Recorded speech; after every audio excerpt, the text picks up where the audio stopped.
మేలిమై ఉండు, పొట్ట విప్పి చూడ పురుగులుండు.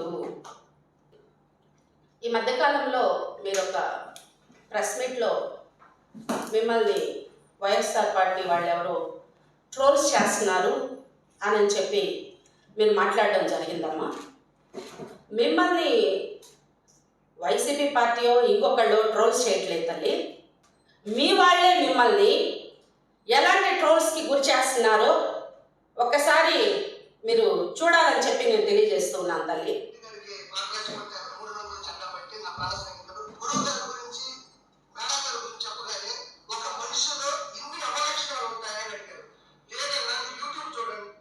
సోదరులారా, ఒక మనిషిలో 2 లక్షణాలు ఉంటాయన్న విషయం అందరికీ తెలుసు.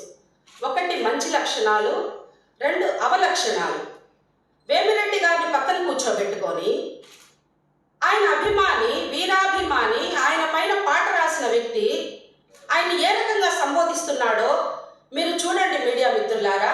పైపెచ్చు ప్రభాకర్ రెడ్డి గారు ఫేస్లో ఎలాంటి ఎక్స్ప్రెషన్ లేదు. అంటే వాళ్ళ శిష్యుడు చెప్తున్నట్టుగా ఆయనలో అన్ని అవలక్షణాలు ఉన్నాయని ఆయన ఒప్పుకుంటున్నారేమోనని ఈ జిల్లా ప్రజలందరికీ కూడా అనుమానం కలుగుతూ ఉంది. పెద్దలు వేమిరెడ్డి ప్రభాకర్ రెడ్డి గారు తన ప్రచారంలో భాగంగా కపాడిపాళెంకి, నిన్న నెల్లూరు సిటీలో ఉన్నటువంటి కపాడిపాళెంకి వెళ్ళినట్టున్నారండి. అక్కడ ఆయన మాట్లాడినటువంటి మాటల్ని ఒక్కసారి మీడియా మిత్రులారా మీరు చూడండి.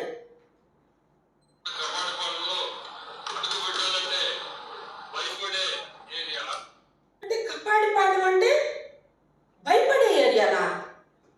అంటే ఎవరిని మీరు కించపరుస్తున్నారు ప్రభాకర్ రెడ్డి గారు?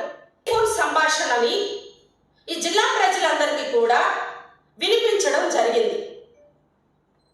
అంటే ఆమె మాట్లాడినటువంటి సంభాషణ అంతా కూడా రాజకీయాల్లో ఉన్నటువంటి నాయకుల్ని ఆమె ఎలా మాట్లాడారో అని చెప్పి మా ప్రసన్న అన్న గారు, మా రాజేంద్ర అన్న గారు, మా విజయసాయి రెడ్డి గారు పెద్దలందరూ కూర్చొని ఒక ప్రెస్ మీట్ పెట్టడం జరిగింది.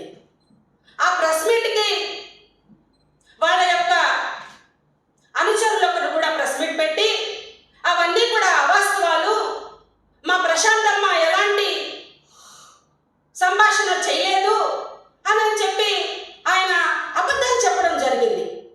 అబద్ధము అని నేను దేనికంటూ ఉన్నానంటే సోదరులరా, ఒక్కసారి ప్రశాంతమ్మ గారి భర్త వేమిరెడ్డి ప్రభాకర్ రెడ్డి గారే ఆ టెలిఫోన్ సంభాషణ నా భార్య మాట్లాడింది అని అన్న విషయాన్ని మీకు వినిపించిన తర్వాత నేను పూర్తిగా ప్రెస్ మీట్లోకి వెళ్తాను.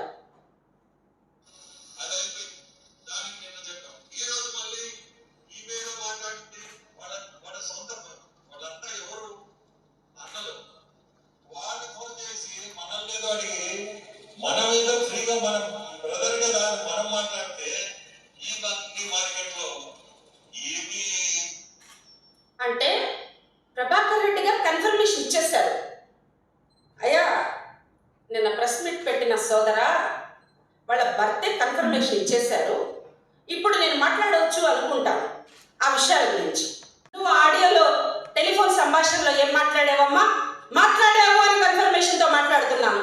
ఎందుకనంటే నీ భర్త గారు కన్ఫర్మేషన్ ఇచ్చారు కాబట్టి. ఏం మాట్లాడావు తల్లి? ఆత్మకూరులో ఆనం రామనారాయణ రెడ్డి గారు ఓడిపోతున్నారని నువ్వే డిక్లేర్ చేసేసావు. అంటే నీ పార్టీ నాయకుల మీద, ఒక సీనియర్ నాయకుల మీద ఎలాంటి అవమానకరమైనటువంటి మాటల్ని నువ్వు మాట్లాడేవో, వికృతమైనటువంటి పదాలని హేళన చేస్తూ నువ్వు మాట్లాడినటువంటి ఆ పదాలని ఈ జిల్లా ప్రజలందరూ కూడా నమ్ముతున్నారు. మా రాజేంద్ర అన్న వినిపించినటువంటి ఫోన్ సంభాషణ 100కి 100 నిజము. నువ్వు పెద్ద పెద్ద నాయకులందరినీ కూడా రాజకీయాల్లో, ప్రత్యక్ష రాజకీయాల్లో ఎన్నోసార్లు ఎమ్మెల్యేలుగా, మంత్రులుగా పనిచేసినటువంటి నాయకులని, నువ్వు నీ పార్టీలో ఉన్న వాళ్ళని విమర్శించిన విషయాన్ని నువ్వు వికృతంగా మాట్లాడేవి తప్ప మా నాయకులు ఎవరు కూడా వికృత చేష్టలు చేయలేదు తల్లి. అదేవిధంగా కోవూరు విషయానికి వస్తే నిన్న యువత మీటింగ్లో నువ్వు మాట్లాడావు, నాకు ఒక కొడుకు కాదు ఇక్కడ ఉన్నటువంటి యువకులందరూ కూడా నా కొడుకు అని. మరి దినేష్ కూడా నీ కొడుకు లాంటోడే కదమ్మా. పైపెచ్చు ఆ ఆ సంభాషణలో కోవూరులో మైనస్ ఉంది, అందుకని నేను అక్కడికి వెళ్ళాలనుకుంటున్నారు అని మాట్లాడతావా తల్లి? మైనస్ ఉన్నా ప్లస్ ఉన్నా యువకుడు ఉత్సాహవంతుడుగా 4.5 సంవత్సరాల పాటు ప్రతిపక్షంలో పోరాడి ఎమ్మెల్యే సీటు తనకేనని చెప్పిన చంద్రబాబు నాయుడు యొక్క మాటలు నమ్మి తను కోవూరు తెలుగుదేశం పార్టీ నాయకుడిగా ఇన్ఛార్జిగా పనిచేసుకున్నాడు కదా తల్లి. వాళ్ళ గోష్ఠ ఊరుకునైపోతుందా? ఆ బిడ్డ కూడా నీ బిడ్డ లాంటి వాడి కదా. పైపెచ్చు మళ్ళీ అతన్ని హేళనగా చేస్తూ మాట్లాడతావా? వాళ్ళ తండ్రి పోలంరెడ్డి శ్రీనివాసులు రెడ్డి గారు ఒక మీడియా మిత్రుల సమక్షంలో కంటతడి పెట్టాడు కదా తల్లి. పార్టీ కోసం, పార్టీ లైన్ కోసం నీకు పనిచేస్తామని నీతో చెప్పుండొచ్చు, కానీ కోవూరు ప్రజానీకానికి నువ్వేం సమాధానం చెప్పాలనుకుంటున్నావమ్మా? నీ బిడ్డలంటే వాడే కదమ్మా దినేష్. మరి ఆ తల్లిదండ్రులకి గోష్ట పెట్టి నువ్వు ఆ అబ్బాయి గొంతు కోసిన విషయాన్ని నీ మనస్సాక్షిని అడుగమ్మా చెప్తుంది. కానీ నిన్నగాక మొన్న మీరు తెలుగుదేశం పార్టీలో చేరి కందుకూరులో ఎవరికో టికెట్ ఇచ్చేశారని చెప్పి, నాకు తెలియకుండా కందుకూరులో టికెట్ ఇచ్చేశారండి, ఇంకెందుకండి నా వెనకాల పడ్డాం అమ్మా అంటే చంద్రబాబు నాయుడు అండ్ కో జిల్లాలో ఉన్నటువంటి జిల్లా పార్టీ అధ్యక్షులు, తెలుగుదేశం పార్టీ వాళ్ళందరూ కూడా మీరు తప్ప గతి లేదు అని మీ వెనకాల పడుతున్నారా తల్లి? తెలుగుదేశం పార్టీని కూడా ఎంత హేళన చేసి మాట్లాడేసావు తల్లి, ఎంత హేళన చేసి మాట్లాడేసావు తల్లి. నీ వెనకాల కందుకూరు టికెట్ విషయంలో నిన్ను అడగకుండా వేరే వాళ్ళకి ఇచ్చేశారని నా వెనకాల ఎందుకయ్యా పట్టము అన్నటువంటి మాటలు వింటే అవే కదమ్మా అర్థమవుతుంది. చీప్ పాలిటిక్స్ ఏదమ్మా? పొలిటికల్ కదమ్మా ఇది. పొలిటికల్లో ఉన్నాం కదమ్మా మనం. నువ్వేం మాట్లాడినా మేము సమాధానం చెప్పాలి, మేమేం మాట్లాడినా నువ్వు సమాధానం చెప్పాలి కదా తల్లి. మరి కావలిలో అన్నని ప్రతాపన్నని అలా వాడు వీడు అని మాట్లాడడం ఎంతవరకు కరెక్టో మీకు విజ్ఞతగా వదిలేస్తున్నాను తల్లి. పోతే మీరు ఆ వీడియోలో చేయాల్సిందే అని మీ భర్త గారు అన్నట్టు మీరు తెలియపరిచారమ్మా. ఒక్కసారి జిల్లా ప్రజలకి మీ భర్త గారిని వైఎస్ఆర్ కాంగ్రెస్ పార్టీ ఏమని అవమానించిందో మీరు ప్రజలకు చెప్పండి తల్లి. మేమంటున్నాం ఒక మైనారిటీ బిడ్డకి, ఒక బలహీన వర్గాల బిడ్డకి టికెట్ ఇవ్వడం వల్లే మీరు పార్టీ మరి వెళ్ళిపోయారు అని మేము మాట్లాడుతున్నాం తల్లి వైఎస్ఆర్ కాంగ్రెస్ పార్టీ తరఫున. మరి మీ ఆయనకి జరిగిన అవమానం గురించి మీరు కానీ మీ భర్త గారు కానీ మీ కింద వాళ్ళు కాదమ్మా, మీరే నోరు తెరిచి మాకు ఈ అవమానం జరిగింది అందుకే మేము తెలుగుదేశం పార్టీలోకి వెళ్ళాము అని మీరు ఒక చిన్న ప్రెస్ మీట్ పెట్టి చెప్పగలరా తల్లి? ఎందుకంటే అక్కడేమి జరగలేదు కాబట్టి, మీరు చెప్పేయన్ని అవాస్తవాలు కాబట్టి. ఎవరు అడగకపోతే సోమిరెడ్డికి ఇచ్చేస్తారు కదా అని నువ్వు చెప్పనవసరం లేదు తల్లి. మీ బావగారిని నువ్వు ఎట్టా హేళన చేస్తున్నావు ఆ విషయం చివరి లిస్టు వరకు మీ బావగారికి టికెట్ అనౌన్స్మెంట్ చేయని రోజే ఈ జిల్లా ప్రజలందరికీ కూడా తెలుసు సోమిరెడ్డి గారిని పక్కన పెట్టేశారు అని. పాపం మళ్ళీ నువ్వు ఆ టెలిఫోన్ సంభాషణలో మీ బావగారి గురించి అవహేళనగా మాట్లాడడం, ఎవరు అడగకపోతే ఆయనకే ఇస్తారులేనని నేను దాన్ని వద్దు అన్నాని అనడం ఎంతవరకు సమంజసమో మీరే సమాధానం చెప్పాలి తల్లి. మాట్లాడలేదు విజయసాయి రెడ్డి గారు అని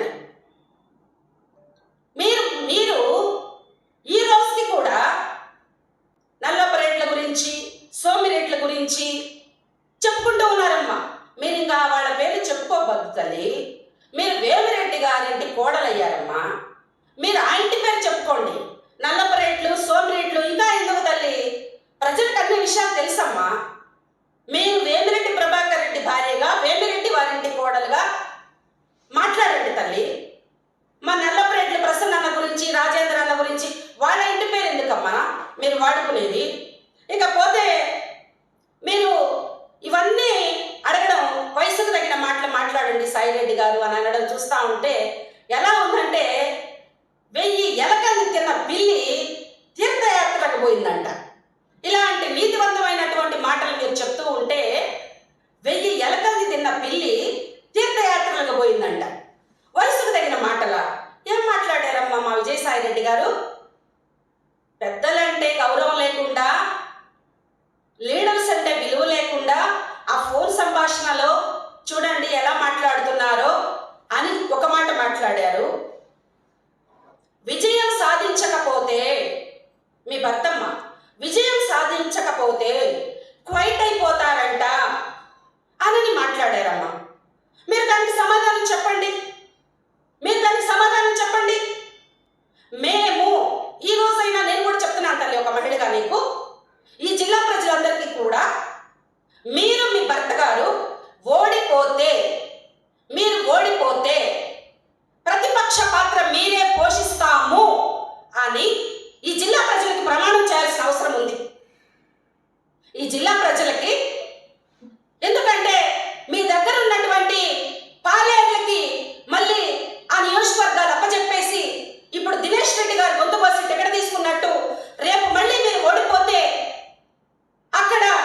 పంపించబడలేదు.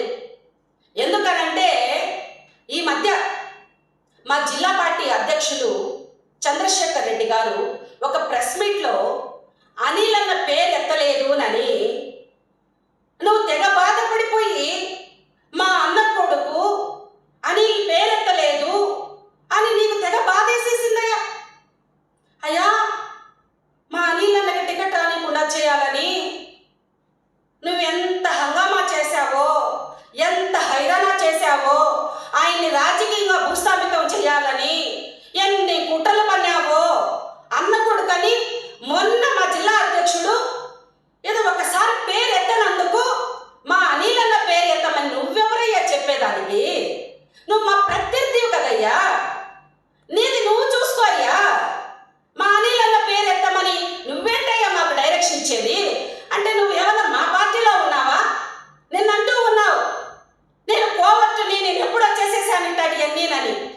అంటే తెలుగుదేశం పార్టీ కండువా కప్పుకొని నువ్వు వైసీపీ పార్టీలోనే ఉన్నావేమోనన్న అనుమానం తెలుగుదేశం పార్టీ వాళ్ళకి కలగద్ది సోదరా. ఇప్పటికే నీ రాజకీయ భవిష్యత్తు నాశనం అయిపోయింది సోదరా. కాబట్టి మా అన్న పేరు మేము ఎప్పుడు తెలవాలో, మా అన్న గురించి మేము ఎప్పుడు మాట్లాడుకోవాలో నువ్వు చెప్పనవసరం లేదు. అలా పేరెత్తలేదు, నా అన్న కొడుకు, నేను బాబాయిని అని చెప్పావే. ఈరోజు ఒకే తల్లి పొట్టలో నుంచి పుట్టిన, ఒకే రక్తాన్ని పంచుకు పుట్టిన అన్నదమ్ములు కొట్టుకుంటారు, తిట్టుకుంటారు, ఆడియోలు వీడియోలు వదులుకుంటారు, సందర్భం వస్తే ఒక్కటవుతారు, వాళ్ళు నల్లపరెడ్డి వారసులు అన్న విషయాన్ని, ఇంత చిన్న విషయాన్ని సోదరా నువ్వు ఎందుకు గ్రహించలేకపోయావు? అన్న కొడుకుగా పేరెత్తలేదని నీకే అంత బాధ కలిగితే 40 సంవత్సరాల రాజకీయ చరిత్ర కలిగిన కోవూరు గడ్డపైకి ఈరోజు ఎవరో వచ్చేస్తాం, అబద్ధాలు చెప్పేస్తాం అని అన్నప్పుడు ఆ సోదరులు ఒకటి కారా సోదరా? ఈ చిన్న లాజిక్ నువ్వు ఎలా మిస్ అయ్యావు? అదేవిధంగా నువ్వు అనిల్ అన్న మీద తెలుగుదేశం పార్టీ వాళ్ళకి స్క్రిప్ట్ ఇచ్చి ప్రెస్ మీట్లు పెట్టించి ఆయన ఆస్తుల్లో పిఎస్ సంతకం ఉంది అని మాట్లాడించావే. నువ్వు ఎంతగా మా అనిల్ అన్న నాశనం చేయాలని చూసావు? నువ్వేంటి మాట్లాడేది అన్నదమ్ముల అనుబంధం గురించి? వాళ్ళు ఒక తల్లి కడుపున పుట్టిన వాళ్ళు, టైం వస్తే ఒకటి అవుతారు. నువ్వు ఇలాంటి చిన్న చిన్నవన్నీ కూడా నువ్వు మాట్లాడి నువ్వు ఎక్కడో ఉన్నటువంటి నాయకుడివి, నువ్వు కిందకి దిగజారవద్దని చెప్పి నేను ఒక సోదరిగా నీకు తెలియపరుస్తూ ఉన్నాను. దాయాదుగా నీకే అంత ప్రేమ మా అనిల్ అన్న మీద పుడితే రక్తం పుచ్చుకొని పుట్టిన వాళ్ళు ఒకటి కాకుండా ఎలా పోతారండి? పోతే తమరు మా అనిల్ అన్న మహారాజుగా, నువ్వు ఒక యువజన నాయకుడిగా, యువరాజుగా వెలుగొందావు ఈ జిల్లాలో.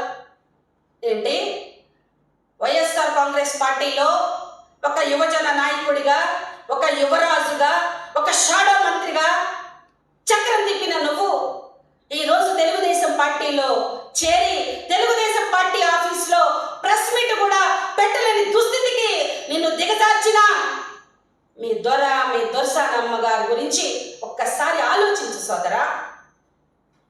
సర్వేపల్లి టికెట్ నీకు ఇప్పిస్తామని చెప్పి నీ మీద సర్వే కూడా జరిగింది.